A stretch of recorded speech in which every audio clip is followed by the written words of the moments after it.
What happens when a proud police officer picks a fight with the one man in the park who refuses to be intimidated? No yelling, no fighting back, just silence. And yet, everything changes. Stick around, because what you're about to hear might just change the way you see power.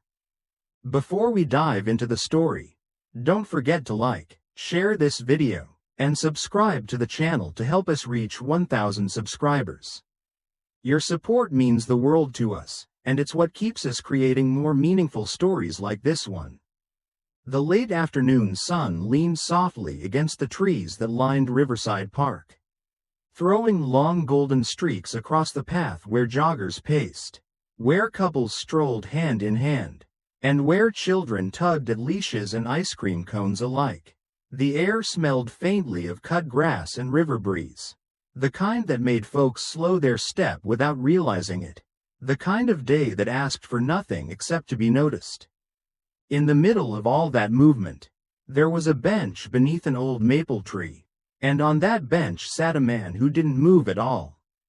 He looked like he belonged there and yet like he didn't. His clothes were simple, faded jeans, a light brown shirt tucked in neatly under a scuffed leather belt, and boots that had seen years of walking. Beside him rested a satchel, the kind that had traveled places but never drew attention to itself. He held a small paper bag in one hand, and with the other, he sprinkled birdseed in slow, measured motions that had nothing rushed about them. The pigeons around him fluttered and dipped, pecking at the scattered seeds. He watched them quietly, as if he had all the time in the world. His posture wasn't tense, but it wasn't careless either, just settled, like an anchor in a slow-moving stream. There was something about the way he sat that made people glance and then glance again. Not because he was strange or loud, but because his stillness seemed to say more than any movement could. That man was John Wick. And while most people didn't know his name, some might say they'd seen him before. Maybe in another town, maybe in a story, maybe not at all. But once you saw him, you didn't forget the way silence seemed to gather around him like it belonged. On the other end of the park, Officer Dylan Carter was finishing his fourth lap around the trail. Not because he was exercising, but because he liked to be seen. His uniform was as crisp as the tone in his voice when he gave orders. Dylan was the kind of officer who didn't need trouble to start something. He just needed someone to be in the wrong place, in the wrong way, at the wrong time. And today, he was in a mood. The department had been writing him about paperwork. His ex-wife had texted something sharp that morning. And earlier, a teenager on a skateboard had muttered something under his breath. Dylan didn't like being ignored, didn't like being challenged, and as he scanned the park, his eyes settled on the man on the bench, the one who hadn't moved since he started his patrol. John didn't fidget, didn't scroll a phone, didn't stretch like he was resting from a run. He just sat there, feeding birds, quiet, unbothered. It irritated Dylan immediately. To him, people who lingered without a reason were either lazy or looking for trouble. The man wasn't old enough to look helpless, but not young enough to look busy. He was just there, and something about that dug under Dylan's skin like a splinter he couldn't shake. He veered off the path. His boots hit the pavement with the kind of stomp that asked to be heard. People near the fountain looked up. A woman pulling a golden retriever paused, eyes narrowing slightly. Not far away, a boy with a hoodie and a skateboard glanced sideways and stopped recording his trick. He wasn't recording the officer, not yet, but his thumb was near the camera button. Dylan walked with purpose. His hand brushed the baton at his hip, not because he needed it, but because it reminded him he had the right to use it. He stopped right in front of the bench. John didn't look up. Dylan cleared his throat, sharp and loud. "I need to see some ID," he said. The birds didn't care. John didn't blink. He tossed another handful of seeds. Dylan's lips tightened. "Sir, identification." "Now." "Nothing." The stillness wasn't defiant. It was worse than that. It was dismissive. Like Dylan hadn't spoken at all. A muscle twitched in the officer's jaw. He'd dealt with drunk guys, teenagers with attitudes, folks who cursed or complained. But this silence, was something else. Like the man didn't see him. Like the uniform didn't mean anything. Dylan stepped in closer. His shadow stretched over the bench, over the birds. Still nothing. He slammed his baton down, hard, just inches from John's boot. The crack rang sharp and sudden. Several birds shot up in a flurry. The woman with the dog jerked her head toward the sound. The kid in the hoodie started recording. But John? He didn't even flinch. Not even a glance. He simply reached into the paper bag and let another slow drift of seed fall to the pavement. Dylan felt heat crawl up his neck. This wasn't how people acted when he told them what to do. This wasn't how it went. His fingers hovered near his belt. He stepped closer again, boot nearly touching John's. "Hey," he barked, louder now. "You ignoring me on purpose?" No answer. No reaction. The man's calm was like a wall Dylan couldn't climb. Not because it was angry, but because it didn't acknowledge him at all. A few more people were watching now. Subtle, quiet. A couple sipping iced coffee under a tree leaned slightly to get a better view. A man walking his dog slowed down. No one said anything, but eyes were turning. John reached into the bag again. His hand moved steady, practiced. There was something in that rhythm, like it didn't care about anything outside its motion. And that, more than the silence, got to Dylan. Because in that moment, he felt something he hadn't felt in years. Not fear, not yet, but doubt. He clenched his teeth, his hands curled at his sides, and behind his mirrored sunglasses, his eyes darted to the crowd. If anyone thought he wasn't in control, he couldn't let that happen. The man on the bench had to move, had to speak, had to do something. Dylan's boot shifted again. He leaned forward, just a little. His voice dropped to a growl. "You don't move, I'll move you." Still, John didn't speak. Just another handful of seeds. Another quiet flutter of wings. The wind picked up slightly. Leaves rustled. Somewhere, a car horn honked in the distance.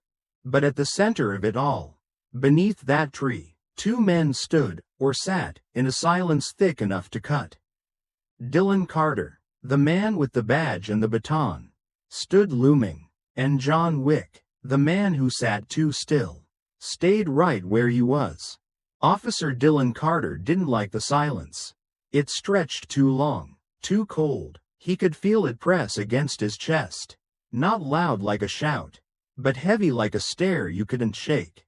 That man, the one still feeding pigeons like Carter, wasn't even there, hadn't spoken, hadn't twitched, and somehow, that felt worse than yelling. He leaned forward, hand out, fingers clamping down on the man's shoulder with the kind of grip that said, "You will listen to me." That was the moment everything shifted. John Wick's hand came up, not sudden, not jerky, just smooth like water flowing, and caught Carter's wrist. Not hard, not aggressive, just held it, the kind of grip you'd expect from someone folding a towel. Except this towel was his arm. And Carter couldn't move it, couldn't even think for a second. It wasn't pain that stopped him, it was precision. Complete, quiet control. And then, just as calmly, John let go. Carter stumbled back a half step, more shaken than he wanted to admit. He flexed his hand, like the contact had left a weight in his bones. The pigeons pecked at the seeds between his boots. John hadn't even looked up. A flash of heat bloomed under Carter's collar. He wasn't about to be shown up by some old-timer with a birdseed bag. Not in uniform, not with people watching. His fingers gripped his baton. That familiar weight steadied him, made him feel like he was back in charge. With a low grunt, Carter raised it and brought it down hard toward the man's shoulder. But it didn't land. John had already shifted. A subtle movement, barely more than a lean, and the baton sliced through open air. Carter lost balance again. this time with his frustration boiling up behind his eyes. He swung again, trying to recover. In the next breath, it was gone. John took the baton, not yanked it, not wrestled it, just moved in, redirected the swing, and pulled it from Carter's hand like he was taking a spoon from a child. His hand barely moved. The baton was his now. He didn't lift it or point it, just held it, looked at it briefly, then let it fall to the pavement. The clatter was louder than it should have been. It echoed. Carter's chest tightened. That shouldn't have happened. It couldn't have. His whole body went stiff. He looked around and saw them. Faces turned toward him. Curious, suspicious. Someone pointed a phone. Someone else whispered. He wasn't in control anymore. And that scared him more than he wanted to admit. Panic doesn't always come loud. Sometimes it creeps in like a draft under the door. And by the time you feel it, it's already wrapped around your ribs. That's what Carter felt. The certainty that his badge and baton didn't matter. Not to the man in front of him. And not to the people watching. He reached for his gun. His fingers curled around the grip. And before it even cleared the holster, John was there again. Another small motion. No shouting. No rush. Just control. And the gun was out of his hand. Carter blinked and stared at the empty space where it should have been. He still felt the phantom weight of it in his palm. But the weapon was gone. Already in John's possession. And still, no words. John turned it over in his hand. Calm, like inspecting a tool at a hardware store. He knelt slowly, placed the gun on the ground beside the fallen baton, then straightened up and sat back down. The man didn't look smug, didn't gloat, just resumed feeding the birds. Carter's mouth went dry. Whispers floated through the park. A man near the fountain muttered to his wife. The teenager with the skateboard was filming. The tension wasn't explosive, it was slow and growing. Like a fuse had been lit. And everyone was waiting for what would come next. Carter's breaths came quicker. He could feel his pulse in his fingertips. He'd been disarmed twice. Once was bad, twice was unthinkable, and it had happened so fast. So quiet, like it wasn't even meant to be a fight. It didn't matter. He had to act. The anger rose faster than sense. He stepped forward, fists clenched, and lunged. The crowd gasped as he moved. But John didn't flinch. He didn't stand up. He didn't dodge. Instead, he rose just enough to catch Carter's arm as it swung. And in the next instant, the officer's weight was working against him. There was no throw, no slam, just a shift, a tilt, a redirection. And Carter was on the ground, flat on his back, arms out, breath gone. He stared up at the blue sky like it was the only thing he could focus on. He didn't know how he'd gotten there. 1 second, he was charging. The next, he was part of the scenery. People were murmuring. Some laughed nervously. A child asked something too loud. The teenager whispered, "Did you get that?" Carter didn't hear it all. The sound of blood in his ears was too loud. He'd trained for years, defensive tactics, control techniques, pressure drills. He knew how to subdue. He knew how to assert force. But this man had undone all of it, without raising his voice. Without throwing a punch. And that realization hit harder than any fist could. Carter sat up slowly, his palms pressing into the grass. His face burned hot with something heavier than rage, shame. It wasn't just that he'd lost control. He'd lost it in front of everyone. And John? He hadn't even broken rhythm. He was sitting again, his hand dipping into the paper bag, tossing seed to the pigeons now returning one by one. Like nothing had happened at all. The grass pressed cool against Dylan Carter's palms as he pushed himself upright. Bits of dirt clung to his sleeves, and a sharp sting bloomed in one of his knees. Though he barely registered it, his chest heaved, not from exertion, but from the swirl of anger and something far more unsettling, humiliation. He didn't look at the crowd right away, but he could hear them. That hush wasn't silence, it was something worse. It was people watching, waiting, absorbing what had just happened. The whisper of clothing as someone shifted. The soft ding of a phone being lifted to eye level.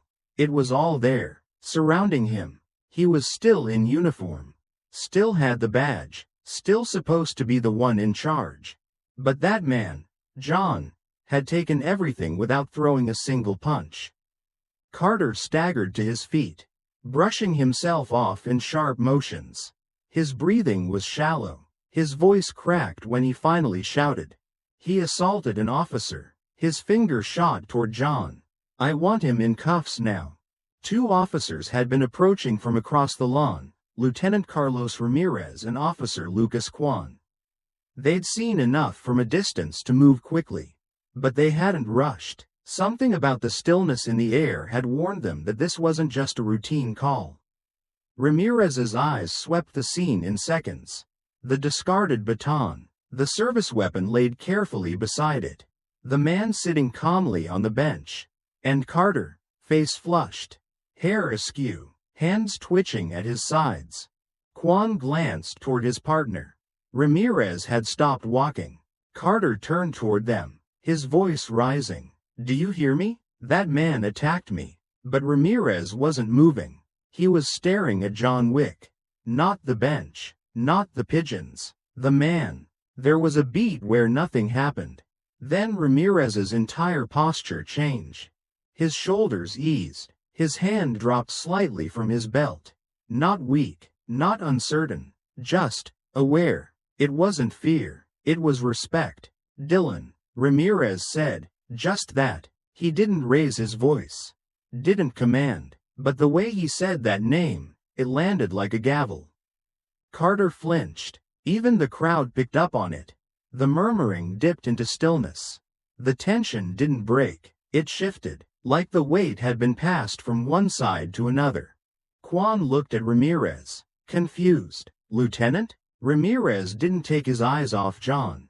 Then slowly, methodically, he stepped forward, stopping a few feet from Carter. His voice was steady. Give me your badge and your weapon. It wasn't a suggestion. It wasn't barked like a demand either. It was something else, final. Carter opened his mouth, but no sound came. His throat worked once, twice. You can't be serious, he finally managed. But even as he said it, his fingers twitched at his chest.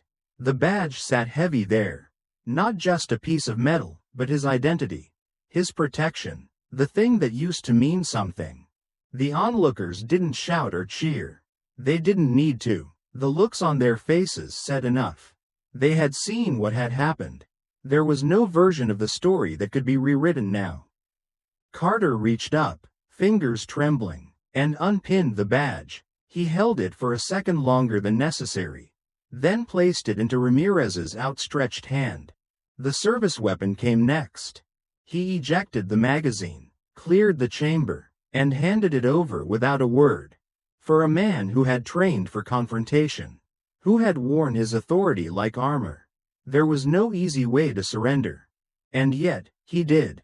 Ramirez nodded once, not with satisfaction, but with gravity. He turned to Kwan. Walk him out. Kwan hesitated for a split second, then moved to Carter's side. He didn't grip his arm. Didn't push. Just stood next to him, waiting.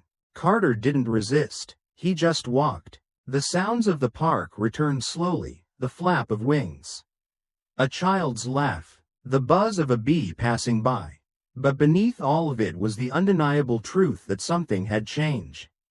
Not just in Carter, in the people watching. They weren't looking at him with sympathy or fear. They looked relieved. His footsteps felt heavier with every yard, like he was sinking into the ground, one step at a time.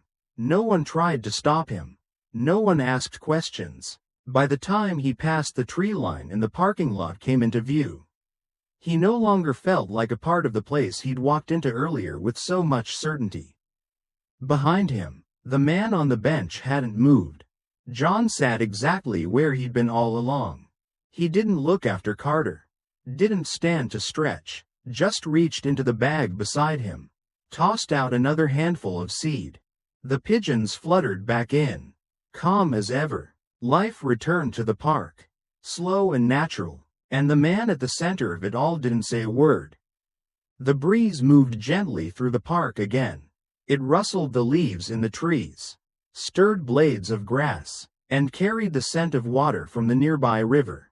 After the commotion, people didn't speak loudly. Conversations picked up slowly, but in hushed tones, like the volume of the afternoon had been turned down out of respect. Some park-goers lingered close, not to interfere, but to look, quietly, curiously, at the man still sitting on the bench. He hadn't budged through the whole ordeal. Now, with Carter gone and the tension drained from the air, John still sat with the same ease he had arrived with. Not triumphant, not disturbed, just present. A boy, maybe 6 or 7 years old, wandered up near the bench, drawn not by John but by the birds. He squatted a few feet away, watching them flutter and peck. The innocence of the moment softened the edges of what had just happened. A mother called softly from a distance. But she didn't rush. She waited. Everyone seemed to move a little slower now. Officer Lucas Kwan walked back from the tree line, his hands tucked into his vest as if trying to make himself smaller. His eyes swept the area with the look of someone replaying everything in his head, frame by frame. He stopped near Lieutenant Ramirez, who stood with his arms crossed loosely, gaze fixed on the man on the bench. Kwan's voice was quiet when he asked, "What just happened?" Ramirez didn't answer at first. He didn't have to. The pause itself was part of the message. He finally spoke without looking away from John. "Sometimes power doesn't wear a uniform."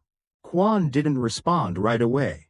He nodded once, slow and thoughtful. It landed heavier than any briefing they'd sat through. He wasn't just hearing the words, he was feeling them settle into place. A lesson not taught but lived. Around them, the energy of the park gradually returned to what it had been. But not quite. The joggers passed by again. But they moved with a glance over the shoulder. The folks with dogs chatted again. But their eyes occasionally drifted back toward the bench beneath the maple tree.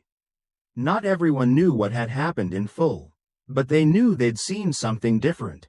What made it so striking wasn't that John had won. It was how, no yelling, no threat, not a single word, he had peeled back the layers of arrogance and exposed something people often ignored, that control without purpose is fragile. And force without understanding breaks under its own weight. Within days, the video made its rounds.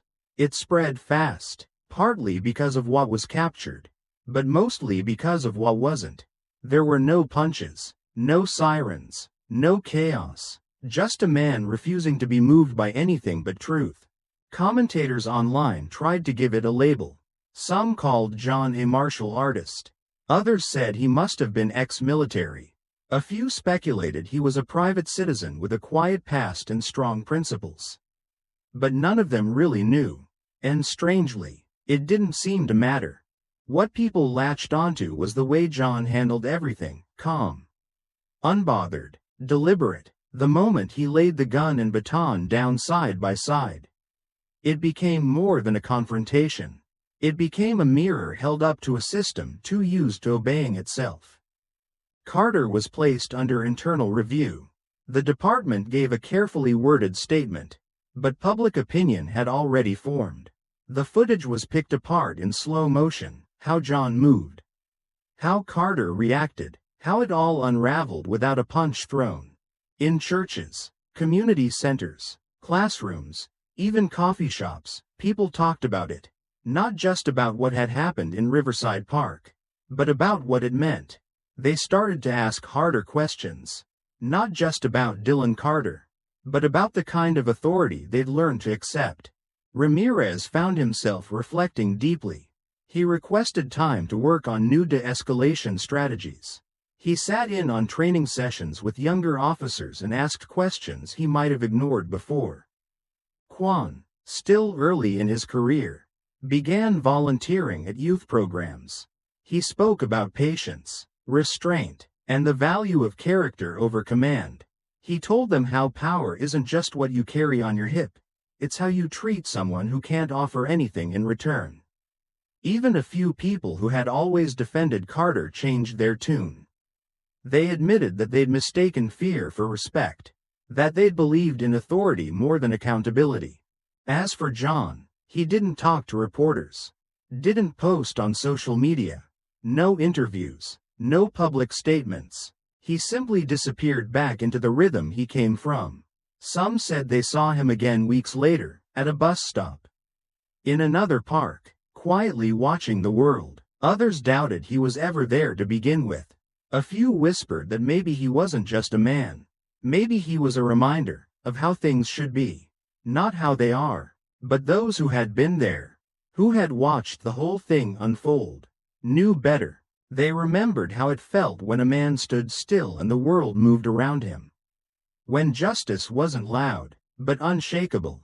The final image, whether in memory or imagination, was always the same. A bench beneath an old maple, pigeons circling, landing, pecking gently at the ground, and John Wick, sitting quiet as ever, a man of few gestures and no speeches, letting the sun fall gently behind him while the world began to change, not because of force, but because of the strength he didn't need to prove. Sometimes, the strongest message comes from the quietest voice. John Wick didn't fight, didn't shout, didn't even speak, yet his stillness exposed everything that needed to be seen. It makes you wonder, in a world obsessed with noise and power, what does real strength actually look like? What do you think? Have you ever seen calm win over control? Let us know in the comments, and if stories like this resonate with you, make sure to subscribe to Covert Truths so you don't miss what's coming next.